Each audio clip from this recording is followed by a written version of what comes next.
Hi, boys and girls. It's Mrs. Christ here. I'm really sorry that I'm out again, but you know what happens when you have kids and they're sick. I have to be home with them. I'm sorry.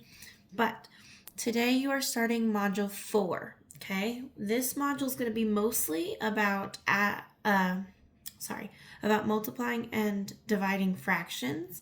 But this first lesson is actually going to be kind of a side lesson about line plots and data in general, and it's going to be including fractions involved, okay? So we're going to be doing that lesson when I come back, but for today, I just want to get you familiar with what line plots are and getting you used to making them a little bit and understanding what these look like, how they kind of work. So we're just going to do some practice with this today, and then we'll get into the real lesson when I come back. So here on my board, it says how to make a line plot. Number 1, we're going to organize our data in order from least to greatest. Number 2, create a horizontal number line that goes from smallest to largest. Number 3, mark an X above the horizontal line every time a number occurs. And 4, add a title and a label to your number line. So I'm going to explain all of that today, but we're going to basically be doing those 4 steps over and over again, okay? So let's practice. It says, Mrs. Robinson recorded how long each of her students spent reading during a single school day. She recorded the results in hours below. So right now, what I want you to do on your paper is to write down this set of data. I'm going to maybe write it bigger for you. Yeah, I'll write it bigger for you in just a second, but you're going to copy down all of these numbers, I know, in this order on your notebook paper, okay? So I'll write it bigger. Give me 1 second. Okay, so it is 1/2. Oh no, my marker's dead. Dying. Switch. Okay, so start everybody right now writing down 1/2. Nope, that's dying too.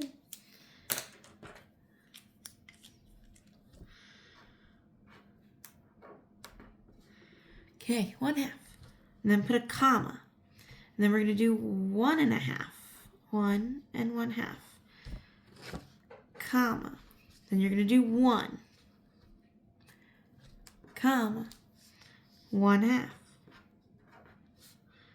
Comma. 3. So one kid did 3 hours of reading. Comma. Another child did 0 hours of reading. Wonder what that sounds like. Comma. Another child did 1/2 hour. Comma. Then it's 1.5. Comma.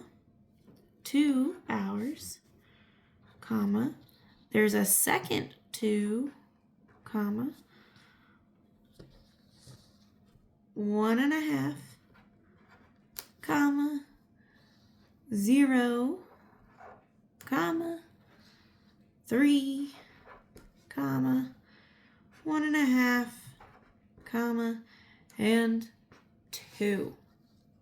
So if you copied all of those correctly, you should have 1, 2, 3, 4, 5, 6, 7, 8, 9, 10, 11, 12, 13, 14, 15 pieces of data. So if you go straight across, this is 15 different students, really. It's 15 different students reading during a school day.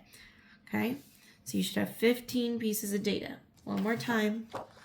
1/2, 1.5, 1.5, 3, 0, 1/2, 1.5, 2, 2, 1.5, 0, 3, 1.5, and 2. Okay, so this is our data that we were given. This is how many hours each of those 15 students read. Now, what we're going to have to do is organize this data. Right now, it's a whole bunch of mixed up numbers. The best way to do this is to order it from least to greatest, because what's going to happen is we're going to make a number line. Okay, and you guys know number lines go smallest to biggest, least to greatest. So obviously, if you're looking at this data, what's our smallest number? Yep, it's 0. So right now, I would want you to, you're going to cross off the numbers as you put them, but we're going to put 0 and cross this one off. I've used a 0. Now I think there was another 0. Yes, right here. So I'm going to cross off this. We have 2 zeros. Now, what's our next one? We've got a half, 1.5, 1. We have another half. We have anything smaller than a half? No. So my next one's going to be 1/2. And I can cross that off. So as you get rid of them, please cross them off so you don't get mixed up. 1.5, 1. Here's a half. Any other halves? Yes, there's a half. 1.5, 2, 2, 1.5. Okay, so that's all of my zeros and my just halves. So this is kids that have read 0 hours, kids that have read a half hour. Okay, now let's look for kids who've read 1 hour. There's 1. And is there any other kids that won for 1 hour only? No. So now we're going to look for kids who read for 1.5 hours. Here's 1.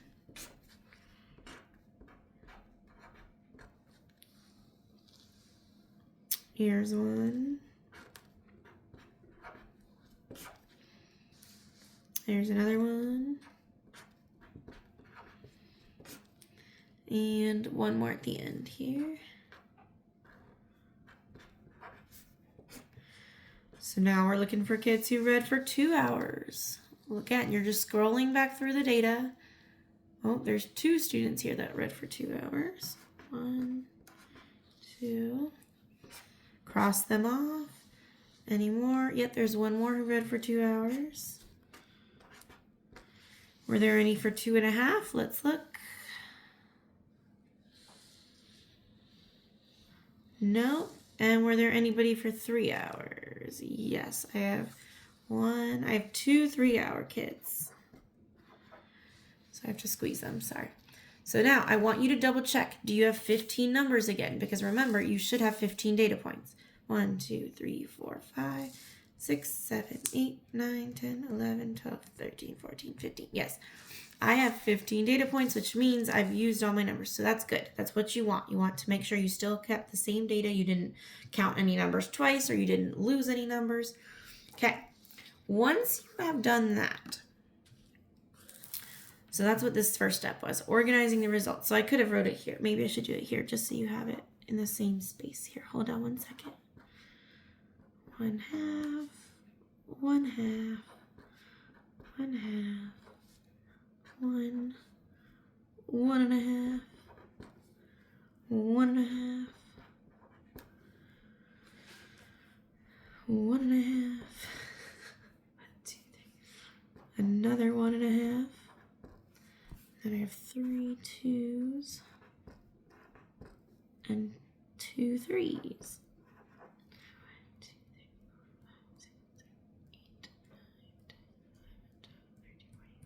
Okay, so again, I'm just double checking that I have all of my data. There it is. So that's always your first step, is to just reorganize it so it's nice and neat for yourself, that they are in order from least to greatest. Do we always have to do this step? No. When you get good at line plots and creating them, you don't have to do this every time. You could just use the data as it is, and later on, as you're making your graph, you could cross off, like start with the zeros, cross them off, put them on your graph. Then go to the halves, cross them off, put them on your graphs. But I really recommend for today, while we're just getting started, please start with doing this first, okay? Like I said, later on, you can get good at this and you don't have to rewrite it every single time. You can just use what they give you. But for now, rewrite it so it's in order from smallest to biggest, okay? This will really help you. Next, it says, number 2, create a horizontal line in the space below that goes from your lowest number to your highest number. So what does that look like? So down here, I'm going to draw a line. Does not have to be perfect. And from the lowest number was a 0. and my highest number was 3. So this is students who read 0 hours. This is students who read 3 hours. Okay. Now, here's a tricky part.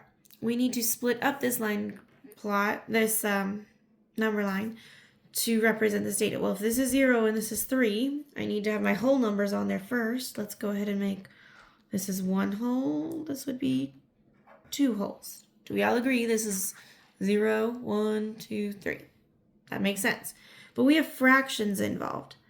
So now what you need to do is look at your denominator. My denominator is 2.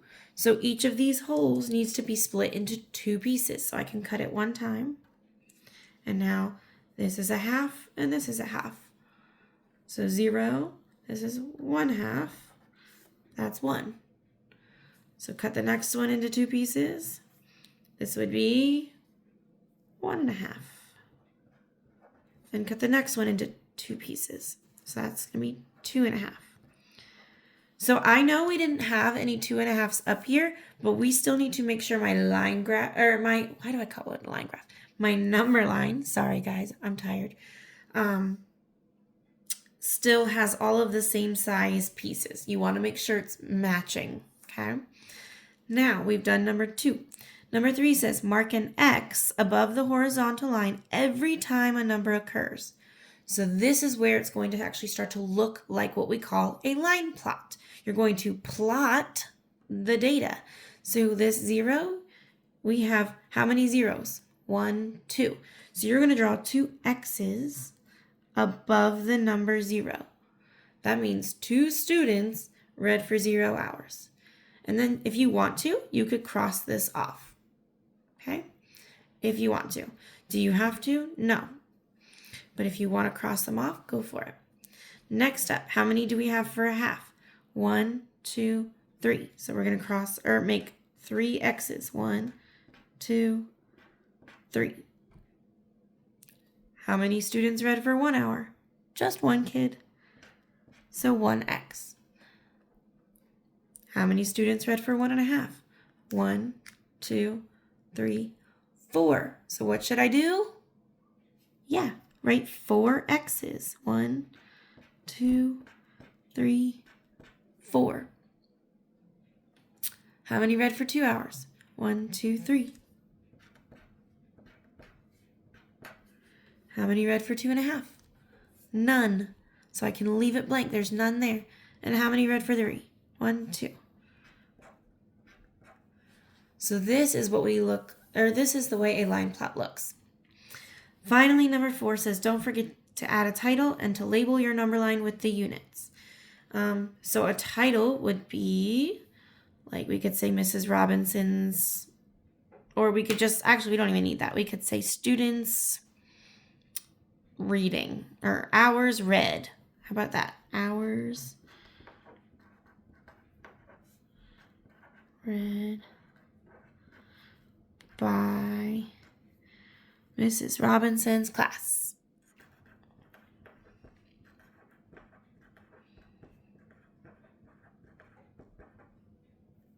Here, I'll just write it there. There's my title. And then if you want to, a label could mean, it would just mean hours, which we kind of did that up here. But you could write like 0 hours, that kind of thing. We're going to leave it off because we have it in our title. We have our label, which is hours. Okay, so this is the way a line plot looks. We did one example together. Let's go ahead and stop this video. We're going to go ahead and try a second one.